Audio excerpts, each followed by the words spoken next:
അഭയാരിഷ്ടം മലബന്ധത്തിന് പ്രതിവിധിയായിട്ട് മാത്രം ഉപയോഗിക്കുന്ന ഒരു ഔഷധമല്ല. ഒരുപാട് രോഗാവസ്ഥകൾ ചികിത്സിക്കാനായിട്ട് ആയുർവേദത്തിൽ ഉപയോഗിച്ചു വരുന്ന, പരമ്പരാഗതമായിട്ട് വർഷങ്ങളായിട്ട് ഉപയോഗിച്ചു വരുന്ന ഒരു ഔഷധമാണ് ഇത്. തീർച്ചയായിട്ടും ഒരു ഡോക്ടറുടെ നിർദ്ദേശപ്രകാരം മാത്രം ഉപയോഗിക്കേണ്ടതാണ്. ഇതൊരു ഔഷധമാണ്. ഓവർ ദ കൗണ്ടർ വാങ്ങി ശരിയായ അളവിലല്ലാതെ, ശരിയായ ഉപയോഗത്തിനല്ലാതെ സ്വയം ചികിത്സയ്ക്കായിട്ട് ഉപയോഗിക്കാൻ പാടുള്ളതല്ല. നിങ്ങൾ ദിവസേന രാവിലെ ടോയ്ലറ്റിൽ പോകാൻ ബുദ്ധിമുട്ട് അനുഭവപ്പെടുന്ന ഒരു വ്യക്തിയാണോ? മലബന്ധം കാരണം ഗ്യാസ് ട്രബിള്, വയറ് തട്ടി വീർത്തു വരുന്നു, കീഴ്വായു ശല്യം, ദഹന പ്രശ്നങ്ങള്, ചർമ്മരോഗങ്ങള്, ഏമ്പക്കം, മൂലക്കുരു, വിശപ്പില്ലായ്മ, ഇത്തരം പ്രശ്നങ്ങൾ നിങ്ങൾ അനുഭവിക്കുന്ന ഒരു വ്യക്തിയാണോ? ഇതിനൊക്കെ പരിഹാരം എന്നോണം നിങ്ങൾ പതിവായിട്ട് പലരും ലാക്സേറ്റീവ് ഉപയോഗിക്കുന്നവരായിരിക്കും. അത് നിത്യേന പതിവായിട്ട് ഉപയോഗിക്കുന്നത് തീർച്ചയായിട്ടും അനുയോജ്യമല്ല. കാരണം നിങ്ങളുടെ ദഹനേന്ദ്രിയ വ്യൂഹവും വിസർജനേന്ദ്രിയവും ഒക്കെ അതിന് അഡിക്റ്റ് ആയിട്ട് മാറുന്നു. അതില്ലാതെ ശോധന കിട്ടാത്തൊരവസ്ഥ വരുന്നു. എന്നാൽ ആയിരക്കണക്കിന് വർഷങ്ങളായിട്ട് ആയുർവേദ ശാസ്ത്രത്തില് ഇത്തരം പ്രശ്നങ്ങൾ ചികിത്സിക്കുന്ന ഔഷധങ്ങളുടെ കൂട്ടത്തിൽ ചേർത്ത് ഉപയോഗിച്ചു വരുന്ന ഒരു അരിഷ്ടയോഗമാണ് അഭയാരിഷ്ടം. ഇത് മലബന്ധം മാറ്റുക മാത്രമല്ല ചെയ്യുന്നത്, ദഹനശക്തി മെച്ചപ്പെടുത്തുന്നതിനും അപാനവായുവിന്റെ പ്രവർത്തനം കൃത്യമായിട്ട് നടക്കുന്നതിനും സഹായകരമാകുന്നു. അതുവഴി ഒട്ടനവധി രോഗാവസ്ഥകൾ ചികിത്സിക്കുന്നതിനായിട്ട് ഉപയോഗിച്ചു വരുന്നു. പക്ഷേ ഒരു കാര്യം നിങ്ങൾ അറിഞ്ഞിരിക്കേണ്ടത്, ഇത് എല്ലാവർക്കും ഉപയോഗിക്കാമോ, ഏത് അളവിൽ ഉപയോഗിക്കണം, ആർക്കൊക്കെ കഴിക്കാം, ആർക്കൊക്കെ ഒഴിവാക്കണം, ഇതെല്ലാം തന്നെ വിശദമായിട്ട് അടിസ്ഥാന ആയുർവേദ ഗ്രന്ഥങ്ങളായിട്ടുള്ള ചരക സംഹിതയിലും വൈഷജ്യ രത്നാവലിയിലും സഹസ്രയോഗത്തിലൊക്കെ പറഞ്ഞു വെച്ചിട്ടുള്ള പ്രതിപാദ്യങ്ങളെ അടിസ്ഥാനമാക്കിയിട്ട് വളരെ വിശദമായിട്ട് പ്രതിപാദിച്ചിരിക്കുന്നു. അതുകൊണ്ട് ശ്രദ്ധിച്ച് സ്കിപ്പ് ചെയ്യാതെ അവസാനം വരെ കാണുക. കണ്ടതിന് ശേഷം എല്ലാവർക്കും ഷെയർ ചെയ്ത് കൊടുക്കുക. വീഡിയോ ഉപകാരപ്പെടുത്തുന്നതാണെങ്കിൽ ഒന്ന് ലൈക്ക് ചെയ്യാനും കൂടെ ഓർമ്മിപ്പിക്കുന്നു. ഞാൻ ഡോക്ടർ സേവിയർ. പതിപോലെ നമുക്ക് ഇന്നത്തെ വീഡിയോ ആരംഭിക്കാം. ഏറ്റവും ആദ്യമായിട്ട് അഭയാരിഷ്ടം എന്താണെന്ന് നമുക്കൊന്ന് ചുരുക്കി മനസ്സിലാക്കാം. അഭയാരിഷ്ടം ഒരു അരിഷ്ടയോഗമാണ്.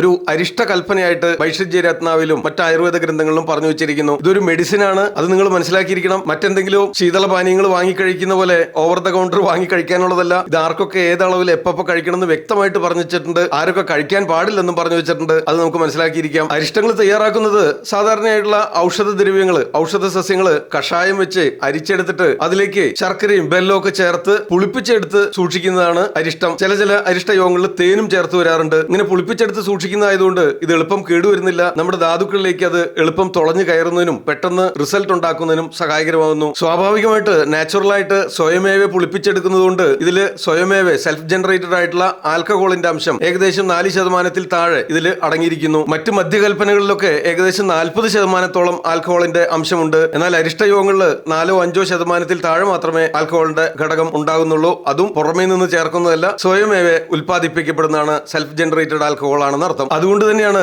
ഇത് ശരീരധാതുക്കളിലേക്ക് എളുപ്പം തുളച്ചു കയറുന്നതിന് സഹായകരമാവുന്നത്. ഈ അരിഷ്ടത്തിന് അഭയാരിഷ്ടം എന്ന് പേര് വരാനുള്ള കാരണം ഇതിലെ പ്രധാന ചേരുവ അഭയാണ്. അതായത് ഹരീതകി, നമ്മുടെ കടുക്ക, ടെർമിനാലിയ ചെബുല എന്നാണ് ബൊട്ടാനിക്കൽ നെയിം. അഭയ എന്നതിന്റെ വാക്കിന്റെ അർത്ഥം ഭയത്തെ ഇല്ലാതാക്കുന്നത്, ഭയത്തെ അകറ്റി നിർത്തുന്നത് എന്നാണ് അതിന്റെ അർത്ഥം. അതായത് ഇത്തരം ഔഷധങ്ങൾ പതിവായിട്ട് ഉപയോഗിക്കുന്നവർക്ക് രോഗങ്ങളിൽ നിന്നും അതുവഴിയുള്ള ഭയത്തിൽ നിന്നും മുക്തി നേടുന്നതിന് സഹായകരമാവുന്നതാണ് വ്യംഗ്യാർത്ഥം. ചരകസംഹിതയിലെ ഹരീതകിയെ പറ്റി ഏറ്റവും മികച്ച അനുലോമന ഔഷധമായിട്ട് പ്രതിപാദിക്കപ്പെട്ടിരിക്കുന്നു. അഭയാരിഷ്ടം തയ്യാറാക്കുമ്പോൾ അതിൽ ചേർത്ത് വരുന്ന പ്രധാന ഔഷധ ദ്രവ്യങ്ങൾ ഏതൊക്കെയാണെന്ന് നമുക്കൊന്ന് മനസ്സിലാക്കിയിരിക്കാം. ഇത് വ്യത്യസ്ത ഗ്രന്ഥങ്ങളില്, വ്യത്യസ്ത കാലാവസ്ഥയില്, വ്യത്യസ്ത പാരമ്പര്യങ്ങൾ അനുസരിച്ച് ചെറിയ ചെറിയ വ്യത്യാസങ്ങൾ യോഗങ്ങളിൽ വരുത്താറുണ്ട്. പ്രധാനമായിട്ടും കടുക്ക തന്നെയാണ് ചേർത്ത് വരുന്നത്. അതുപോലെ വിടങ്കം, വിഴാലരി, ഗോക്ഷുരം, ഞെരിഞ്ഞില്, മധൂകം, ധാന്യകം, ദാതകി പുഷ്പം, അതുപോലെ വെള്ളവും ചേർത്താണ് ഇത് തയ്യാറാക്കുന്നത്. ഇതിലെ പ്രധാന ചേരുവകൾ ഇതൊക്കെയാണ്. മറ്റു മരുന്നുകളും അവസ്ഥാനുസരണം ചേർത്ത് വരാറുണ്ട്. ഈ പറഞ്ഞതില് ഈ ദാതകി പുഷ്പം, അതായത് താതിരിപ്പൂവാണ് ഇതിനെ പുളിപ്പിക്കുന്നതിനായിട്ട് സഹായകരമാവുന്നത്. മിക്കവാറും അരിഷ്ട യോഗങ്ങളൊക്കെ തന്നെ പുളിപ്പിച്ചെടുക്കുന്നതിനായിട്ട് ദാതകി പുഷ്പം അഥവാ താതിരിപ്പൂവ് ചേർത്ത് വരുന്നുണ്ട്. ഇത് എങ്ങനെയാണ് തയ്യാറാക്കുന്നത് നമുക്കൊന്ന് ചുരുക്കി മനസ്സിലാക്കിയിരിക്കാം. ഏറ്റവും ആദ്യമായിട്ട് ഹരിതകി ഉൾപ്പെടെയുള്ള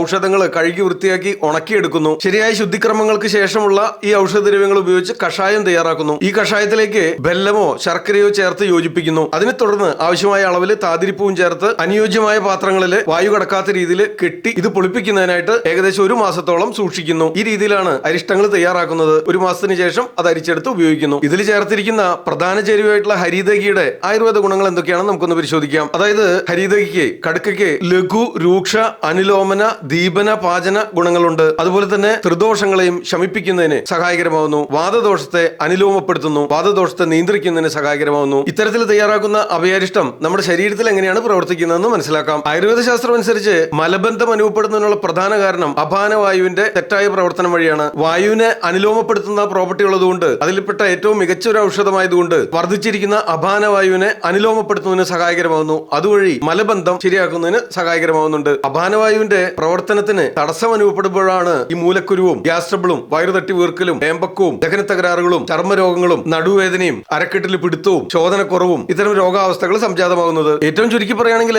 അഭയാരിഷ്ടം ദഹനശക്തി വർദ്ധിപ്പിക്കുന്നു, ആമാവസ്ഥ ഇല്ലാതാക്കുന്നു, അഗ്നിബലം വർദ്ധിപ്പിക്കുന്നു, വർദ്ധിപ്പിക്കുന്നു, അപാനവായുവിന്റെ പ്രവർത്തനം ശരിയാക്കിയെടുക്കുന്നു, അപാനവായുവിനെ ശരിയായ രീതിയിൽ പ്രവർത്തിപ്പിക്കുന്നു, വാതാനുലോമനം ഉണ്ടാക്കുന്നു. ആ രീതിയിൽ ഇത്തരം ദോഷവശങ്ങൾ വഴി ഉണ്ടായിട്ടുള്ള രോഗാവസ്ഥകൾക്കെല്ലാം തന്നെ ശമനം ലഭിക്കുന്നതിന് സഹായകരമാകുന്നു. പ്രത്യേകമായിട്ട് മലബന്ധത്തിനും ആശ്വാസം കിട്ടുന്നു. മേൽപ്പറഞ്ഞ തരത്തിലൊക്കെ വാദവൈഗുണ്യം, വാദദോഷത്തിന്റെ പ്രവർത്തനം കൃത്യമായിട്ട് നടക്കാതെ വരുന്നത് വഴി പലതരത്തിലുള്ള രോഗാവസ്ഥകൾ അനുഭവിച്ചു വരുന്നുണ്ട്. അതിൽ ചിലതാണ് ഗ്യാസ് ട്രബിളും മൂലക്കുരുവും മലബന്ധവും ദഹനമില്ലായ്മയും വിശപ്പില്ലായ്മയും ഇവയൊക്കെ തന്നെ ശരിയാക്കുന്നതിന് പല പല രോഗാവസ്ഥകളിൽ പല പല ഔഷധങ്ങളുടെ കൂടെ ചേർത്ത് ശരിയായ അളവിൽ ഉപയോഗിക്കുമ്പോൾ ഇതിനെല്ലാം തന്നെ ആശ്വാസം ലഭിക്കുന്നതിന് സഹായകരമാണ് അഭയാരിഷ്ടത്തിന്റെ ശരിയായ രീതിയിലുള്ള ഉപയോഗം. അടുത്തതായിട്ട് ഇത് എങ്ങനെ കഴിക്കണം, ഏത് അളവിൽ കഴിക്കണമെന്നും കൂടെ നമുക്ക് മനസ്സിലാക്കിയിരിക്കാം. അഭയാരിഷ്ടം മാത്രമല്ല, പൊതുവെ അരിഷ്ടയോഗങ്ങളെല്ലാം തന്നെ ഭക്ഷണശേഷമാണ് നിർദ്ദേശിക്കാറുള്ളത്. ചില വൈദ്യന്മാര് യുക്തിക്കനുസരിച്ച് തുല്യ അളവിൽ വെള്ളം ചേർത്ത് ഉപയോഗിക്കാനും നിർദ്ദേശിക്കാറുണ്ട്. ഇതിന്റെ ഡോസേജ് പരിശോധിക്കുമ്പോൾ 15 മില്ലി മുതൽ 30 മില്ലി വരെ ഭക്ഷണശേഷം മുതിർന്നവർക്ക് കഴിക്കാവുന്നതാണ്. കുട്ടികളെ സംബന്ധിച്ച് മുതിർന്നവർക്ക് കഴിക്കുന്നതിന്റെ പകുതി ഡോസാണ് നിർദ്ദേശിക്കാറുള്ളത്. അതുപോലെ തന്നെ ദിവസത്തിൽ 2-3 തവണയിൽ കൂടുതൽ നിർദ്ദേശിക്കാറില്ല. ഇത് പറയുമ്പോൾ നിങ്ങൾ പലരും ചോദിക്കാറുണ്ട് എത്ര കാലം കഴിക്കണം എന്നുള്ളത്. പൊതുവെ 2 ആഴ്ച മുതൽ 1 മാസം വരെ തുടർച്ചയായിട്ട് ഉപയോഗിക്കാൻ നിർദ്ദേശിക്കാറുണ്ട്. അതെല്ലാം തന്നെ രോഗിയുടെയും രോഗസ്ഥിതിയും ദോഷസ്ഥിതിയും കാലാവസ്ഥയും എല്ലാം പരിഗണിച്ചുകൊണ്ട് അതിനേക്കാൾ കൂടുതൽ കാലമോ കുറച്ചു കാലത്തേക്കോ ഒക്കെ നിർദ്ദേശിക്കാറുണ്ട്. അത് വൈദ്യന്റെ യുക്തിക്കനുസരിച്ച് നിശ്ചയിക്കുന്നതാണ്. ചില അവസരങ്ങൾ ദീർഘകാലം മാസങ്ങളോളം തുടർച്ചയായിട്ട് ഉപയോഗിക്കേണ്ടതായിട്ടും വരാറുണ്ട്. ഇനി ഇത് എല്ലാവർക്കും ഒരുപോലെ ഉപയോഗിക്കുന്നത് അനുയോജ്യമല്ല. ആരൊക്കെയാണ് ശ്രദ്ധിച്ച് ഉപയോഗിക്കേണ്ടതെന്നും കൂടെ ഇവിടെ സൂചിപ്പിക്കാം. ഇത് തീർച്ചയായിട്ടും ഒരു ഡോക്ടറുടെ നിർദ്ദേശാനുസരണം മാത്രം ഉപയോഗിക്കേണ്ട ഒരു ആയുർവേദ ഔഷധമാണെന്ന് വീണ്ടും ആവർത്തിച്ച് പറയട്ടെ. മുലയൂട്ടുന്ന അമ്മമാരും ഗർഭിണികളും തീവ്രമായിട്ടുള്ള കരൾ സംബന്ധമായിട്ടുള്ള രോഗാവസ്ഥകളുള്ളവര്, അമിത മദ്യപാനികള്, 5 വയസ്സിൽ താഴെ പ്രായമുള്ള കുട്ടികള്, അതുപോലെ അമിതമായിട്ട് അസിഡിറ്റി ഉള്ളവര്, പ്രമേഹ രോഗികള്, ഇവരെല്ലാം തന്നെ ഇത് ഒഴിവാക്കേണ്ടതാണ്. അതുപോലെ തന്നെ തുടർച്ചയായിട്ട് ഡീഹൈഡ്രേഷൻ അതല്ലെങ്കിൽ അമിതമായിട്ട് ലൂസ് മോഷൻ ഒക്കെ അനുഭവിക്കുന്ന അവസരത്തിൽ അഭയാരിഷ്ടം അനുയോജ്യമല്ല. അതുപോലെ തന്നെ അതിസാരം, പ്രവാഹിക, കൃത്യമായിട്ട് വ്യക്തമായിട്ട് മനസ്സിലാകാത്ത രീതിയിൽ അനുഭവപ്പെടുന്നതായിട്ടുള്ള വയറുവേദന ഉണ്ടെങ്കിൽ അത്തരം അവസരങ്ങളിലൊക്കെ അഭയാരിഷ്ടം ഒഴിവാക്കേണ്ടതാണെന്ന് ഗ്രന്ഥങ്ങളിൽ പറഞ്ഞു വെച്ചിട്ടുണ്ട്. ഇതിന്റെ സൈഡ് എഫക്ട്സിനെ പറ്റി ചോദിക്കുകയാണെങ്കിൽ